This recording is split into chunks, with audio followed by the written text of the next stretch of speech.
You ever notice how no one talks about what happens asterisk after asterisk the breakdown? Not the flashy, fall-on, your-knees kind of moment, but the quiet, lonely ones. The nights where your heart is shattered, your mind screaming, and you still have to show up for life. That's where this begins.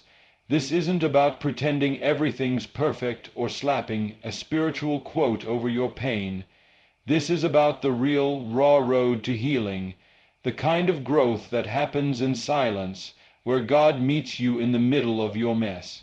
Where you don't chase love to feel whole, you become whole, and love finds you mental health. It's not a trend, it's survival and growth. It's not pretty. It's losing the version of you that begged to be chosen. Wholeness is not found in another person. It's built in the quiet work you do with God and within yourself. That idea might shake some people, especially in a world where we're constantly being sold the belief that the One will fix us, save us, complete us. But the truth is, chasing someone to feel whole will always leave you more broken than before, because the problem isn't outside of you, it's the cracks you carry inside. And no relationship, no matter how pure, passionate, or well-intentioned, can seal those cracks for you. You have to do that work yourself. The journey toward wholeness is deeply personal and deeply spiritual. It starts when you stop running from your past, running from your pain, running from the voice in your head that whispers you're not enough. God doesn't show up when you've got it all figured out. He meets you in the valley, when you're raw, when you're confused, when you've cried so hard you can't see straight. That's where the rebuilding starts, not on a mountaintop with sunshine and clarity, but in the dark, messy places where you finally surrender your idea of control. We've been conditioned to believe that healing looks like light and love, candles and calm, but real healing, it's ugly. It's crying on the floor at 2 a.m. It's writing letters you'll never send. It's admitting that you've let people treat you like you were disposable because, deep down, that's how you felt about yourself. It's unlearning every story that told you you needed to earn love by shrinking, bending, or breaking yourself. Wholeness doesn't mean perfection. It doesn't mean you'll never feel lonely or anxious or triggered again. It means you no longer abandon yourself when those feelings come. It means you choose to stay. You sit with your pain instead of numbing it. You talk to God instead of hiding from Him. You learn how to be present in your own life without reaching for someone else to distract you from your wounds. You become your own safe space. You see, people often think that the goal is to find someone who brings you peace, but peace is an inside job. If you don't cultivate it within, no one can gift it to you.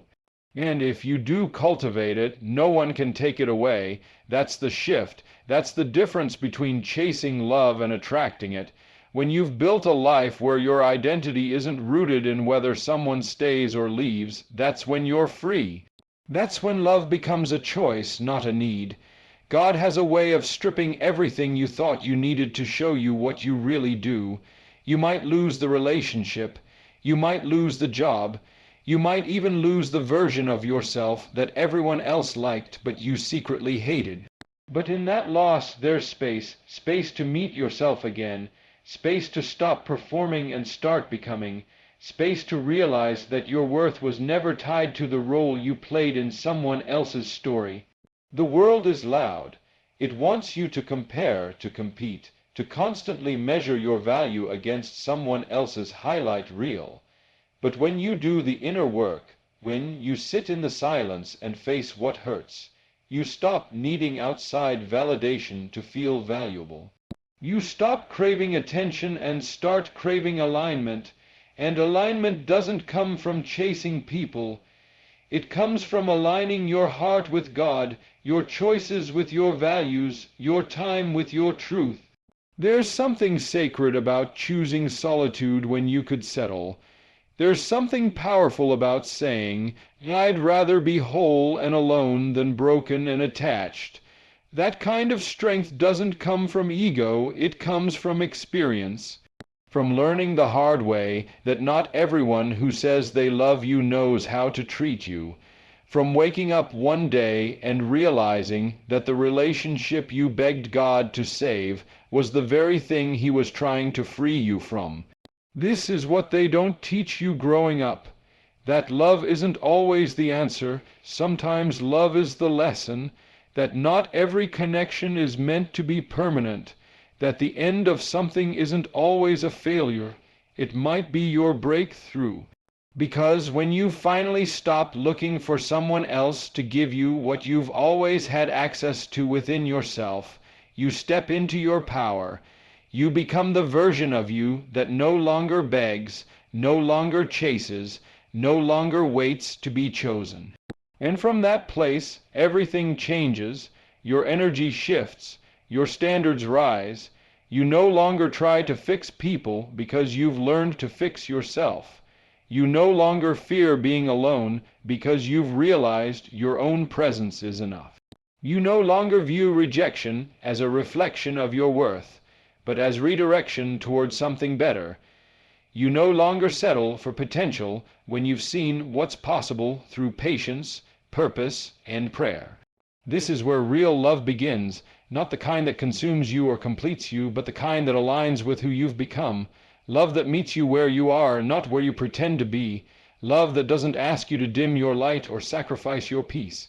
Love that recognizes the work you've done and respects the journey that got you here.